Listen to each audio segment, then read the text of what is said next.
Good evening friends. आज जो मैं आर्टिकल लेके आई हूँ वो है द हिंदू का आर्टिकल। तो मैं इसको एक्सप्लेन करूँगी। तो ये आर्टिकल है people's voice and Kashmir's future, मतलब लोगों की आवाज़ क्या है और कश्मीर का फ्यूचर क्या होने वाला है। तो देखिए, इसमें the all party conference in Jammu and Kashmir revealed the failure of the strategy crafted by the government of India. मतलब क्या हुआ कि गवर्नमेंट ऑफ इंडिया ने अभी कॉन्फ्रेंस की थी सभी पार्टीज़ के साथ में, जो कि फेल हो चुकी है। The Bharatiya Janata party has long urged abrogation of article 370 of the constitution.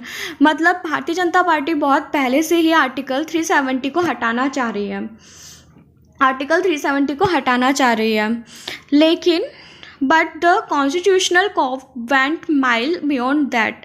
It abrogated article 35A as well. तो इन्होंने क्या करा कि आर्टिकल 35A को ही हटा दिया। इन्होंने स्टेट को, जम्मू एंड कश्मीर को ब्रोक कर दिया, तोड़ दिया। Broke up the state of Jammu and Kashmir by looping off Ladakh and reduce the rest of a union territory. तो इन्होंने क्या करा कि लद्दाख और यूनियन टेरिटरी में उसको अलग अलग पार्ट में डिवाइड कर दिया। ठीक है, इसके बाद है but the elephant in the room was the law of delimation of the constitution। मतलब क्या है कि इनका जो, लेकिन सबसे बड़ा जो प्रॉब्लम है अब कानून बनाने का, वो है डेलिमेशन ऑफ कॉन्स्टिट्यूशन। मतलब क्या है कि जो नया इन्होंने एरिया बनाया उनका परिसीमन करना पड़ेगा जहाँ जहाँ चुनाव होना है।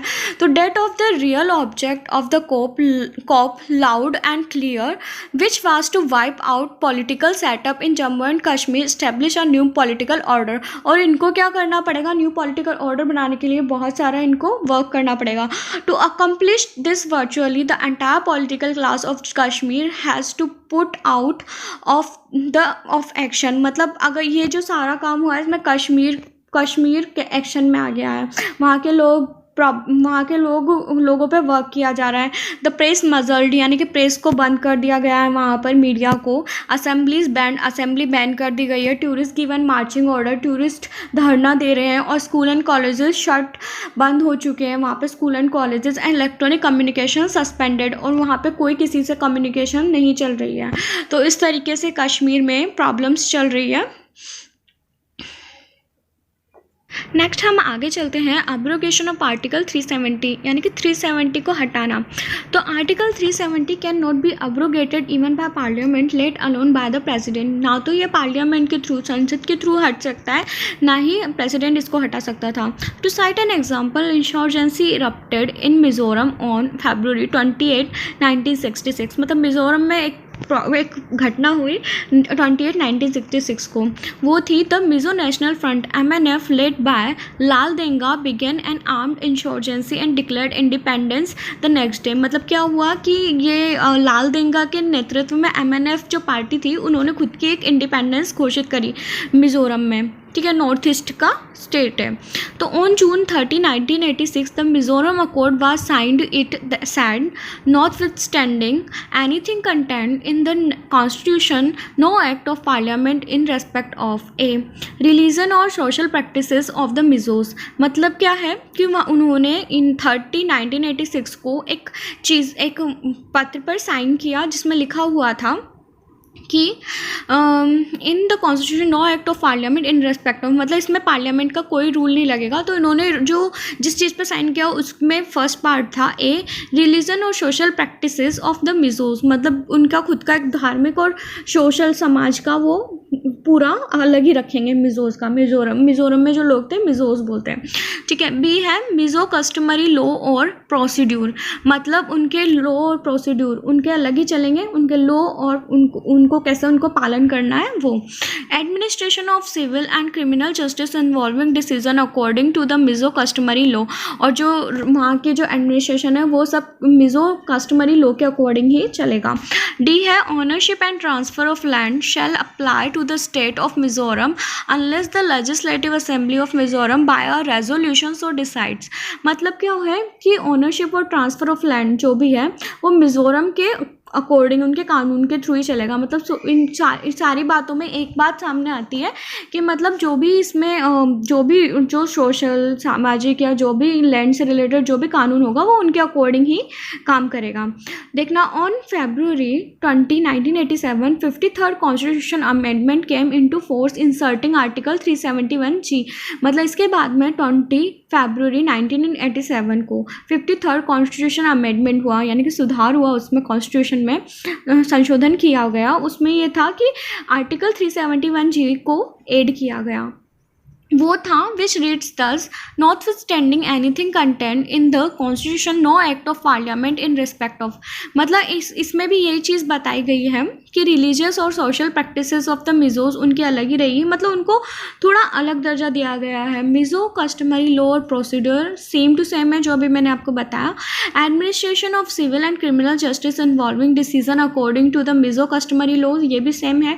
Ownership and transfer of land shall apply to the state of Mizoram unless the legislative assembly of Mizoram by a resolution so decides। देखिए, ये जो मिज़ोरम वालों ने अपना खुद का एक एक्ट पर साइन किए गए थे, तो ये जो गवर्नमेंट है उन्होंने 371G नाम के एक आर्टिकल को इंसर्ट किया, उसके अंदर कॉन्स्टिट्यूशन के अंदर इसको रखा गया और उसमें इन्होंने ये बातें मान ली गई और ये रखा गया। The two are identically worded because article 371G gives legal force to an accord between the union and the MNF। यानी कि 371G, यानी कि ये दोनों बातें एक तरीके से सेम टू सेम ही है। आर्टिकल 371G लीगल फोर्स देता है यूनियन एंड MNF को। Parliament can not repeal it और इवन अमेंड इट यूनिलेटरली। और संसद जो है, पार्लियामेंट है, वो इसमें कोई सुधार या कोई संशोधन नहीं कर सकती। Article 370 gives legal force to an accord between the union and the state of the union and the parleys were held by Prime Minister Jawaharlal Nehru and his deputy Sardar Vallabhbhai Patel. मतलब article 370 जब legal force में आया तो ये बना था जब state और सेंट्रल के बीच में बातचीत हुई थी, जिसमें शामिल थे Jawaharlal Nehru and Sardar Vallabhbhai Patel. They began at Patel's residence on May 15, 1949। मतलब ये May 15, 1949 को स्टार्ट हुआ था सरदार वल्लभ भाई पटेल के गृह निवास पे and ended in mid October with N agreed text. और एक टेक्स्ट के थ्रू जो जिसमें सबकी सहमति हुई, उसके साथ ही मतलब कश्मीर को विशेष दर्जा के रूप में दिया गया, आर्टिकल 370 लगाया गया था। But it was moved in a alternate form in the constituent assembly on October 17, 1949 by N Gopalaswami Ayyangar in the absence of Sheikh Abdullah. मतलब क्या था कि इसको मतलब ये असेंबली में रखा गया था जब उस टाइम पे शेख अब्दुल्ला नहीं थे और एन गोपालास्वामी अयंगार ने इसको रखा था शेख अब्दुल्ला के एब्सेंस में। Article 370 made Kashmir's constituent assembly the sole authority to accord consent to any addition to the center's power and to further extension to Kashmir of India's constitution। मतलब आर्टिकल 370 कश्मीर को एक अलग प्राधिकार देता है, अलग खुद का संविधान देता है, वो खुद से सब चीज़ें कर सकते हैं और उसमें सेंटर कोई एडिशन या कुछ नहीं कर सकती। Article 370 enabled the state government to accord its concurrence only subject to Jammu and Kashmir Constituent Assembly's concurrence। Article 370 सिर्फ स्टेट गवर्नमेंट को खुद के मतलब जम्मू एंड कश्मीर के लिए ही संविधान बनाने के लिए, यानी उनके लिए अलग से कानून बना सकते हैं वो, तो ये अधिकार देता है आर्टिकल 370 सिर्फ जम्मू एंड कश्मीर को। This was abuse to make the state government and even the governor alone to be the consenting authority. इसमें स्टेट गवर्नमेंट मतलब इसमें गवर्नर जो है, जो सेंट्रल के थ्रू नियुक्त होता है, वो भी सिर्फ सहमति दे सकता है और कुछ नहीं कर सकता। 94 of this 97 entries in the central list were applied to Kashmir leaving a balance of 3। मतलब 97 सूची में से 94 कश्मीर पर अप्लाई होती है लेकिन 3 उस पर लागू नहीं होती। So much for the special status. वह स्पेशल स्टेटस के लिए बहुत ज़्यादा है। The constitution is studied with special provision for Nagaland, Assam, Manipur, Andhra Pradesh, Sikkim, Mizoram, Arunachal Pradesh and Goa. Article 371A first, मतलब क्या है, कॉन्स्टिट्यूशन स्पेशल स्टेटस देता है, स्पेशल क्राइटेरिया देता है इन स्टेट्स को, नागालैंड, असम, मणिपुर, आंध्र प्रदेश, सिक्किम, मिजोरम, अरुणाचल प्रदेश एंड गोवा। ये बाकी तो नॉर्थ ईस्ट के हैं और कुछ आंध्र प्रदेश, गोवा, आंध्र प्रदेश और गोवा ये अलग है। तो आर्टिकल 371A के अंदर ये लिखा हुआ है, कश्मीर हैड एन इलेक्टेड सदर ए रियासत, मतलब कश्मीर अपना एक अलग से सदर ए रियासत रखती थी, जैसे बाद में the centre replaced him with a governor it nominated, और सेंटर ने इससे बाद में चेंज कर दिया गया इसके नाम को, सदर ए रियासत के नाम को, और उसने उसका नाम गवर्नर रखा गया। पहले कश्मीर में सदर ए रियासत हुआ करता था, लेकिन सेंट्रल गवर्नमेंट ने इसका नाम बदल के गवर्नर रख दिया।